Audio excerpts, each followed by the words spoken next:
Bonsoir à tous, on démarre ce journal du Mercato du côté de Paris. D'après la presse espagnole, le Paris Saint-Germain se serait rapproché d'Arturo Vidal et aurait entamé des discussions avec l'entourage du joueur. Ce serait pour Leonardo et le board francilien un bon moyen de signer un grand nom.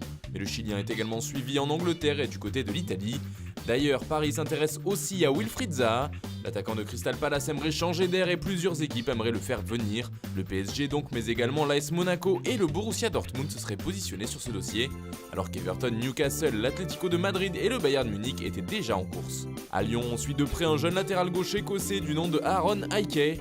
Alors que son équipe descend en 2ème division, le gamin de 18 ans devrait quitter le club de Heart of Midlothian. Mais comme souvent sur ce dossier, la concurrence est rude entre écuries européennes. En effet, Bologne et le Bayern Munich seraient eux aussi sur les rangs.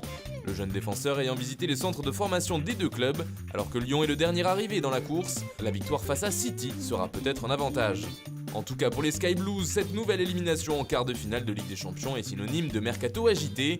Il y a des choses à changer dans l'effectif mancunien, et si Manchester City souhaitait déjà investir sur le marché des transferts cet été, la défaite face à l'OL pourrait bien accélérer le processus. Après Ferran Torres acheté 25 millions d'euros et Nathan Ake à 45 millions d'euros, Manchester City n'en a pas fini avec le mercato. Et cela devrait bouger notamment en défense où les centraux sont régulièrement pointés du doigt. Pep Guardiola et les siens apprécieraient beaucoup le profil de Diego Carlos, véritable taulier de la défense de Séville, qualifié pour la finale d'Europa League. Mais l'ancien joueur du FC Nantes a de nombreux admirateurs et il ne sera pas facile à arracher au club andalou. Sa clause libératoire est fixée à 75 millions d'euros. En parallèle, City avance sur le dossier Koulibaly.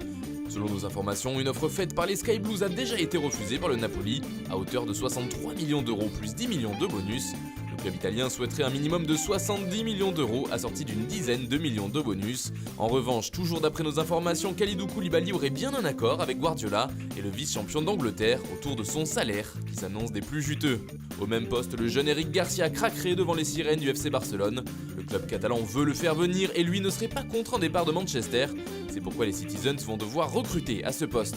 Toujours en défense mais à gauche, cette fois les dirigeants mancuniens chercheraient à augmenter la concurrence autour de Benjamin Mendy. Deux joueurs seraient pistés, notamment d'abord Ryan Aït-Nouri qui évolue à Angers, mais également Sergi Roberto dont le profil très polyvalent plairait à Guardiola. Sur le plan offensif aussi, l'été pourrait être agité. Côté départ, David Silva quitte le club, c'est désormais officiel et ce ne serait plus qu'une question de temps pour qu'il signe à la Lazio. Libre de tout contrat, il serait tombé d'accord avec le club romain sur un contrat de 3 ans. Sergio Agüero, lui, de son côté, est blessé au genou et il est vieillissant, ce qui pourrait pousser les Sky Blues à sortir le carnet de chèques. Deux noms sont évoqués du côté de City, il y a d'abord celui de Lautaro Martinez, dont annoncé au Barça mais sans succès.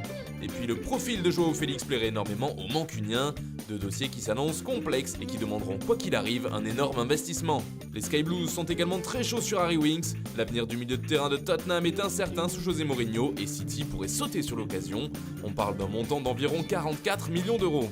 L'été des Spurs aussi devraient être agités mais eux en revanche ne pourront pas dépenser sans compter. José Mourinho et les siens vont devoir être rusés pour renforcer l'effectif.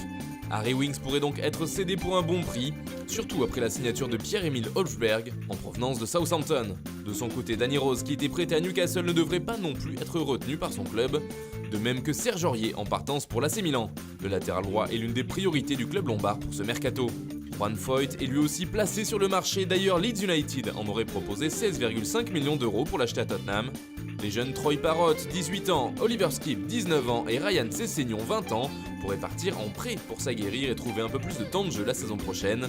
Tanguy Ndombele, pas toujours en odeur de sainteté auprès de son coach, ne devrait pourtant pas bouger cet été. Il était très apprécié de l'Inter, notamment en l'instar d'un autre Français de l'équipe, à savoir Moussa Sissoko. Mourinho chercherait aussi une doublure à Harry Kane, et Callum Wilson de Bournemouth serait en particulier dans le viseur des Spurs. Enfin, Joe Hart serait en train de passer sa visite médicale avec Tottenham. Le portier anglais de 33 ans viendrait pour jouer les doublures d'un certain Hugo Lloris, qui pourrait lui bientôt prolonger. Côté départ, celui d'Armando Chachua est désormais officiel. Il s'engage avec l'Atlético Baleares en 3ème division espagnole. Aliou Traoré quitte lui aussi l'Angleterre, en effet il est prêté par Manchester United du côté de Caen. L'ancien gamin du PSG évoluera donc en Ligue 2 la saison prochaine. John Obi Mikel, 33 ans, fait lui son grand retour en Angleterre. L'ancien joueur de Chelsea était libre depuis la résiliation de son contrat à Trabzonspor en mars dernier. Il a signé en faveur de Stoke City en Championship. Un nouveau Lillois file en prêt du côté de Moucron, le club partenaire. Il s'agit du défenseur Yves Dabila, 23 ans. Stuttgart vient d'annoncer l'arrivée de Momo Cissé, 17 ans, en provenance du Havre. Le jeune homme portera le numéro 29 sous ses nouvelles couleurs. Emmanuel Lomotey est la nouvelle recrue d'Amiens. Le milieu défensif ghanéen de 23 ans débarque en provenance d'Extremadura en 2e division espagnole. Il a signé un contrat de 4 ans. Et puis c'était dans l'air depuis de nombreux jours, François Kamano s'est engagé avec le Lokomotiv Moscou. Il quitte donc les Girondins de Bordeaux et signe un contrat longue durée avec le club russe. Voilà, c'est tout pour aujourd'hui, bonne soirée à tous et rendez-vous demain pour de nouvelles informations sur le Mercato.